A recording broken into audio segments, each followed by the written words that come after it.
인생에는 때때로 억울하게 잊혀지는 순간들이 있습니다. 분명 열심히 하였는데 아무도 알아주지 않을 때가 있는 것입니다. 심지어 가장 가까운 사람조차도 나를 기억하지 못할 때, 우리는 혹 하나님께서도 나를 잊진 않으셨을까 하는 두려움에 휩싸이게 됩니다. 오늘 본문 속 요셉의 상황이 그러했습니다. 그는 하나님의 약속을 붙잡고 나아갔지만 형제들에게 버림받아 노예로 팔리게 되었고 거짓 누명으로 감옥에 갇히게 되었습니다. 그러나 그는 감옥 속에서도 하나님께서 그를 사용하시고 그의 신앙을 다듬는 모습을 발견합니다. 오늘 숨 맡은 관원장과 떡 굽는 관원장의 꿈을 해석하는 장면을 통해 우리 역시 고난 중에 가져야 할 믿음의 태도가 어떠한지를 잠시 살펴보고자 합니다. 5절에서 7절은 옥에 갇힌 애고방에 술 맡은 자와 떡 굽는 자 두 사람이 하룻밤에 꿈을 꾸니 각기 그 내용이 다르더라. 아침에 요셉이 들어가 보니 그들에게 근심의 빛이 있는지라. 요셉이 그 주인의 집에 자기와 함께 갇힌 바로의 신하들에게 묻되 어찌하여 오늘 당신의 얼굴에 근심빛이 있나이까. 요셉 역시 감옥에 갇힌 죄수의 신분이었습니다. 자기의 억울함만으로도 충분히 괴로운 상황인데도 그는 여전히 다른 사람들의 얼굴을 살피고 그들의 근심을 물어보는 모습을 발견합니다. 요셉은 무심코 물어본 것이 아닌 세심히 살펴보며 주목했다는 것을 바라봅니다. 하나님의 백성은 자기의 고통 속에 갇히지 않고 타인의 고통을 볼 수 있어야 합니다.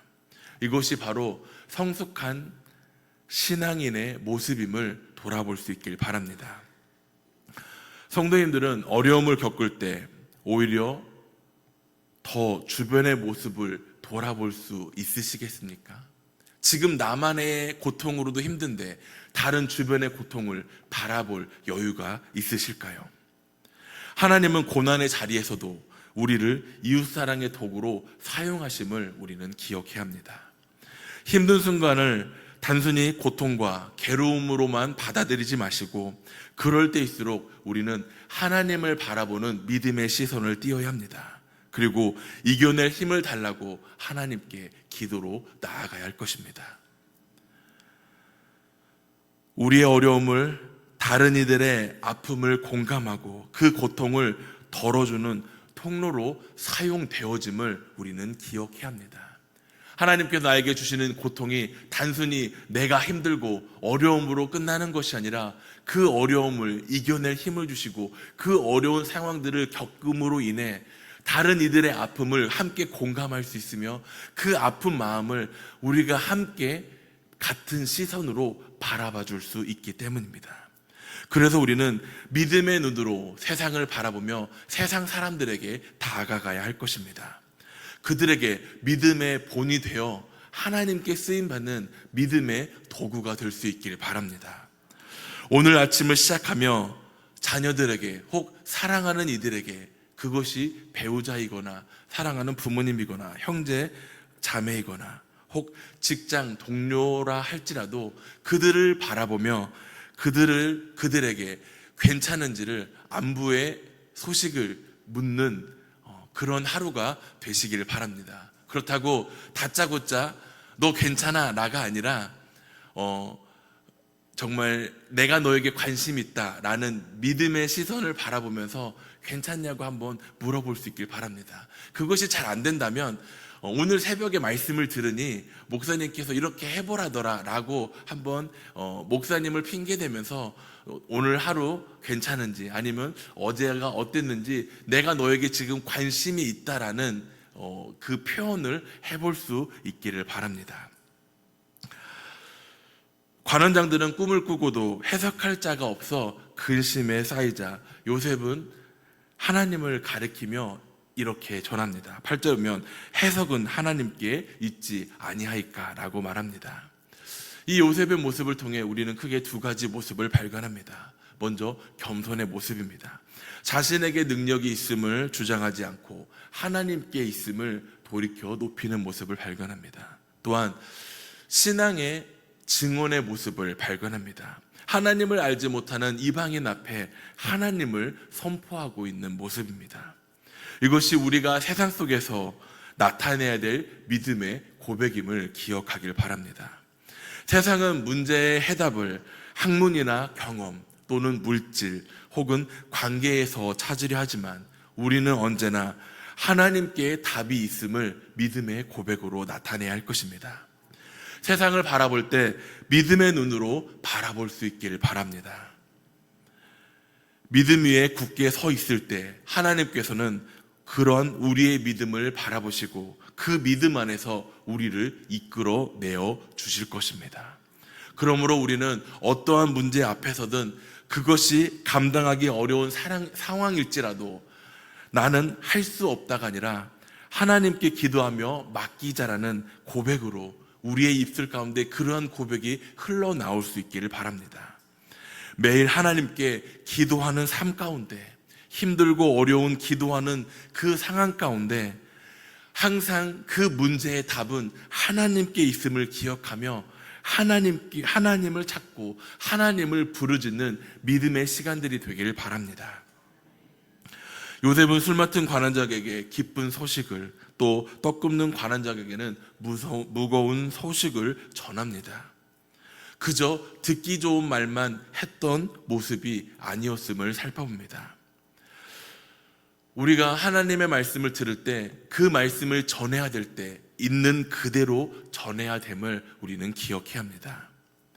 하나님의 백성은 말씀을 전하는 데 있어서 그 말씀을 그저 듣기 좋게 포장하는 것이 아니라 있는 그대로 전해야 됨을 우리는 기억해야 합니다. 오늘날 교회가 또한 우리가 세상에게 들려줘야 할 것 역시 바로 이와 같은 모습입니다. 사람의 기분을 맞추는 말이 아니라 영혼을 살릴 수 있는 그러한 진리의 말씀을 전할 수 있는 우리들이 되어야 할 것입니다. 말씀을 나눌 때나 자녀들에게 그 말씀을 가르칠 때 우리는 종종 선택의 기로에 서게 됩니다.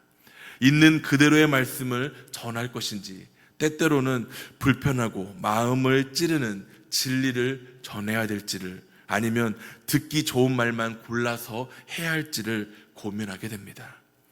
사람들은 흔히 내가 듣기 좋은 말만 골라서 듣기를 원합니다.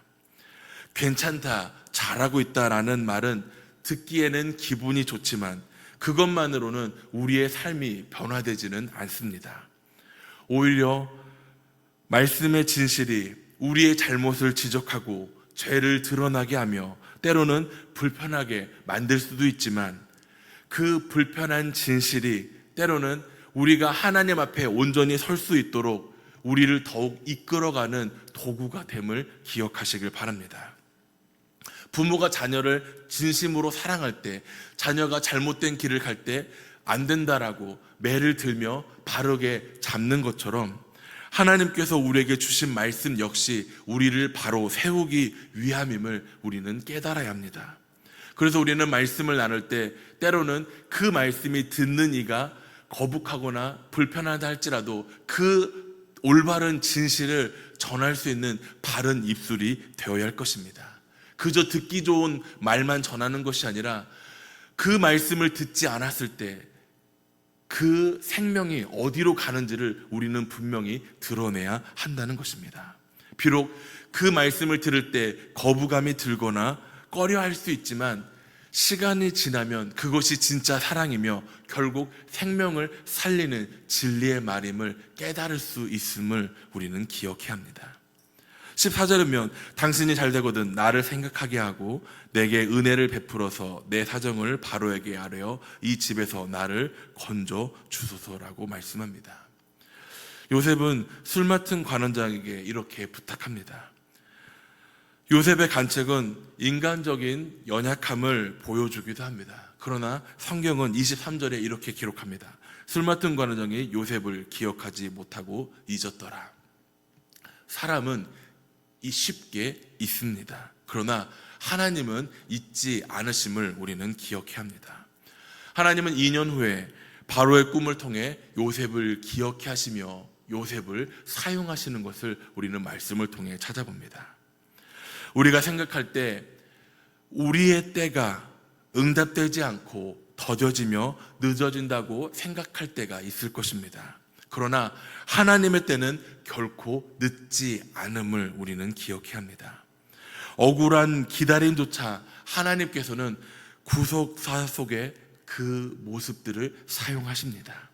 혹 오늘 말씀을 듣는 우리 성도님들의 모습 가운데 지금 나의 상황이 억울한 자리에 있진 않으십니까? 잊혀진 자리에 있진 않으십니까? 아무리 불러도 대답 없는 자리에 있진 않으십니까? 그러나 하나님께서는 그런 나를 결코 잊지 않으시며 바라보고 있음을 기억하시길 바랍니다. 요셉의 인생은 기다림의 연속이었습니다. 형제들에게 버림받고 노예로 팔리게 되며 억울하게 갇히며 때로는 잊혀진 모습으로 살아갑니다. 그러나 하나님의 때가 되자 애굽의 총리가 되어 하나님의 구속 역사를 이루는 도구가 되어 쓰임 받는 모습을 발견합니다. 오늘 새벽에 이 시간 말씀을 듣는 사랑하는 성도 여러분, 혹 지금 내가 잊혀진 것 같고 고난 속에 홀로 서 있는 것 같다고 생각하십니까? 그러나 오늘 말씀을 통해 기억하시길 바랍니다. 사람은 잊어도 하나님은 결코 잊지 않으신다는 사실을 우리는 오늘 말씀을 통해 믿음으로 돌아볼 수 있길 바랍니다. 그분은 우리의 이름을 손바닥에 새기며 우리를 기억하고 계십니다. 하나님의 때가 되면 반드시 모든 것을 합력하여 선을 이루게 하십니다. 그러므로 오늘도 그러한 믿음을 가지며 그 믿음 속에 기다림의 시간으로 나아갈 수 있길 바랍니다. 고난 속에서도 능히 하나님을 부르짖으며 하나님을 의지할 수 있는 믿음의 시간이 되기를 바랍니다. 요셉처럼 고난 속에서도 하나님을 증거할 수 있는 믿음의 삶이 되기를 간절히 소망합니다. 그럴 때 하나님께서 우리의 모습을 바라보시며 그 우리의 처한 상황을 기억하시며 우리의 그 어려움을 건져내어 주실 것이며 하나님의 합당한 때에 하나님의 도구로 쓰임 받을 수 있음을 기억하는 믿음의 시간이 되기를 간절히 소망합니다.